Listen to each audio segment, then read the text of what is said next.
চলমান তাপপ্রবাহে বিপর্যস্ত জনজীবন। তীব্র গরমে স্বস্তির খবর নেই আবহাওয়া দপ্তরেও।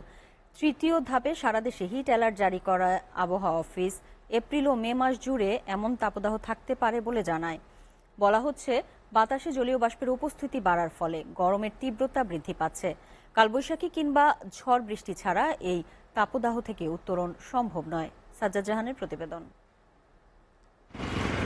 প্রচণ্ড গরমে হাঁসফাঁস সারা দেশের জনজীবন। টানা তাপদাহে তৃতীয় দফায় সারা দেশে হিট অ্যালার্ট জারি করেছে আবহাওয়া অধিদপ্তর।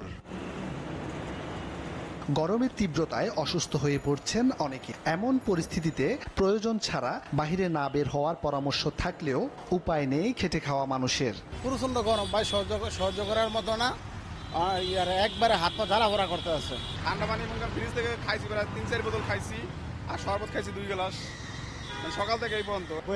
হাঁপানি লেগে গেল গরম। যান্ত্রিক শহর ঢাকার খেটে খাওয়া মানুষ তীব্র গরমে নিরুপায় হয়ে কেউ আশ্রয় নিচ্ছেন ছায়ায়। অ্যাক্টিভ মারলে বয়ে থেকে আধা ঘন্টা চালাইতে পারি না, খুব কষ্ট হয় গরমে। আমরা অ্যাক্টিভ মারার পর অ্যাক্টিভ মারার কোনো কি থাকে না, আমি তো ঘামাই গেছি, পুরা হাঁপাইতেছি।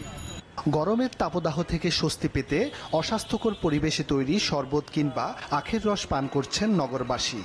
সবাই মনে করেন আশেপাশে খুঁজতেছে ঠান্ডা পানি কোথায় পাবে, এখানে আসতেছে যে লেবু পানি দিয়ে 10 টাকা করে গ্লাস খেয়ে যাচ্ছে আর কি। সকাল থেকে অলরেডি 3-4 গ্লাস খাইছি। গরমের তীব্রতা অনেক বেশি, তাও মনে করেন আরো খাইতে মনে চাচ্ছে। আসলে বাঁচার জন্য এখন স্বাস্থ্য সমস্ত। আবহাওয়া অফিস দিতে পারছে না কোনো সুখবর। বলছেন চলমান তাপ প্রবাহ এপ্রিল মাস জুড়ে থাকবে। 3 দিনের যে আমরা অ্যালার্ট জারি করি সেটা আবার আজকে আমরা নবায়ন করলাম সকাল 9:30টায়। চলমান যে তাপপ্রবাহটা বিদ্যমান রয়েছে, তাপপ্রবাহ বা তাপমাত্রা দেশে তেমন একটা কমার সম্ভাবনা নেই। কমার প্রধান উপায় এবং একমাত্র মাধ্যম হলো বৃষ্টিপাত। যে বৃষ্টিপাতটা যদি বাংলাদেশের পশ্চিমাংশে হয় এবং বিশাল একটা এলাকা নিয়ে এবং একটা নির্দিষ্ট সময় নিয়ে যদি হয় এবং সেই বৃষ্টিপাতটা যদি বাংলাদেশ হয়ে পার হয়, দেন দুইটার প্রভাবে আমাদের তাপমাত্রাটা কমে আসতে পারে। জলীয় বাষ্পের আধিক্যের কারণে তাপমাত্রা যাই হোক না কেন উপকূলীয় অঞ্চলগুলোতে অস্বস্তি বেশি থাকবে বলে জানান এ আবহাওয়াবিদ। অথবা মেয়ের শুরুতেও কিছুটা তাপপ্রবাহ আমরা পাবো।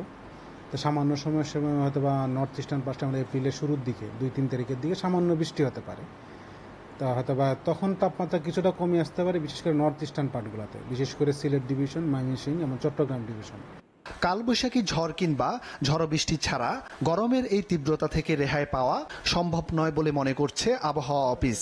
আর লোকালি যে বৃষ্টিটা হচ্ছে সেটাও বলে যে বৃষ্টির প্রভাব সাময়িক থাকছে, কিন্তু প্রভাব দীর্ঘমেয়াদী না। সাজ্জাদ জাহান, এসএটিভি, ঢাকা।